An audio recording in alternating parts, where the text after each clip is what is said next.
ফিরছেন ঘরমুখো মানুষ। দক্ষিণাঞ্চলের মানুষ রাজধানীর সদরঘাট লঞ্চ টার্মিনাল দিয়ে বাড়ি ফিরছেন। এ বিষয়ে বিস্তারিত জানাতে সদরঘাট থেকে আমাদের সঙ্গে যুক্ত আছেন সহকর্মী জাওয়াদ মাহমুদ। বিস্তারিত জানতে চলে যাচ্ছি তার কাছে। জাওয়াদ, আজ ঈদ যাত্রার শেষ দিনে যাত্রী চাপ কেমন দেখছেন? একেবারেই সন্ধ্যা গড়িয়ে প্রায় রাত, কেমন রয়েছে এখন সদরঘাটের বর্তমান চিত্র? বিস্তারিত জানাবেন। তন্ময়, দুপুরের পর থেকেই আমরা সদরঘাট লঞ্চ টার্মিনালে এসেছি এবং যাত্রীদের চাপ এটি দুপুরের পরে সেভাবে দেখতে পাইনি, কিন্তু বিকেলের দিকে অর্থাৎ মাগরিবের কিছুক্ষণ আগে হঠাৎ করে একটি যাত্রীর চাপ দেখেছি। এবং এখন যে পরিস্থিতি আছে মাগরিবের পর, অর্থাৎ যেহেতু রাত গড়িয়ে যাচ্ছে, এখন কিন্তু যাত্রীর চাপ অনেকটাই কমে এসেছে। আমরা প্রতি বছর ঈদযাত্রায় যে বিষয়টি লক্ষ্য করি যে এই সদরঘাট লঞ্চ টার্মিনালে যাত্রী একটু অত্যাধিক চাপ থাকে। এবার কিন্তু তার ব্যতিক্রম। যদিও গতকালকে যাত্রীর চাপ ছিল, সেটি নৌ পরিবহন কর্তৃপক্ষ, লঞ্চ কর্তৃপক্ষ বা এখানে যারা সংশ্লিষ্ট লোক আছে তাদের সাথে কথা বলেছি, তারা সেটি বলেছে। এবং আজকে আমি যখন এখানে এসেছি, আমি নৌ পরিবহন কর্তৃপক্ষের সাথে যখন কথা বললাম, তারা বলছিলেন যে বেলা 12টা 1টা তখন একটি যাত্রীর চাপ ছিল।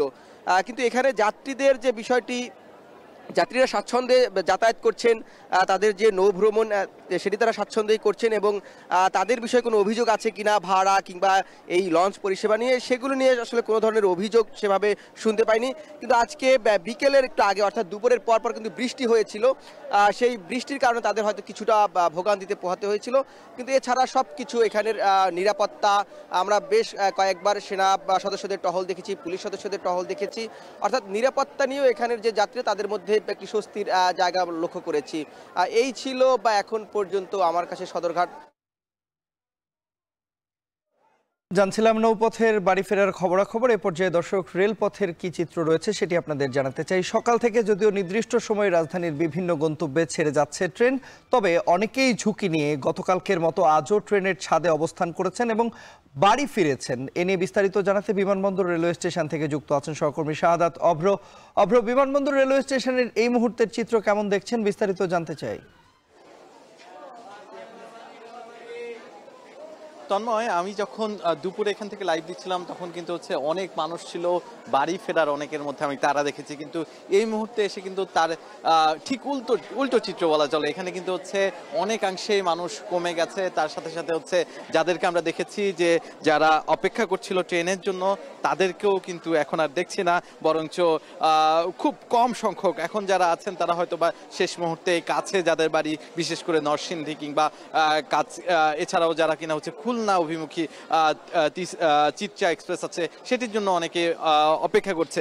বিশেষ করে কাছের যাত্রীদের ব্যাপক ভিড় আছে, তবে দূরের যেই যাত্রীরা ছিল তারা কিন্তু চলে গিয়েছে বললেই চলে। এছাড়াও কুড়িগ্রাম এক্সপ্রেস আমি লক্ষ্য করছি 8টা 28 মিনিটে এই বিমানবন্দর স্টেশন থেকে ছেড়ে যাবে।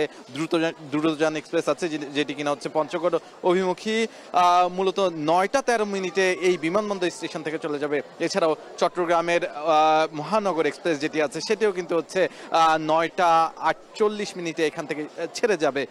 সর্বোপরি এই পুরো স্টেশন জুড়ে এই মুহূর্তে কিন্তু যারা আছেন তারা শেষ মুহূর্তে যে বাড়ি ফেরা সেটির জন্যই কিন্তু অপেক্ষা করছে এবং সেই জন্যই মূলত তাদের অনলাইনে টিকিট কাটতে পেরে তাদের মুখে কিন্তু আমরা হাসিও লক্ষ্য করেছি। তারা বলছেন যে বাড়ি ফেরার মধ্য দিয়ে তাদের যে স্বজন আছে ঈদে তাদের সাথে ঈদ করতে পারবেন, এই ব্যাপারটি নিয়ে তারা খুব খুশি এবং শেষমেশ BRB হসপিটালস লিমিটেড, কাঙ্ক্ষিত সেবার ঠিকানা।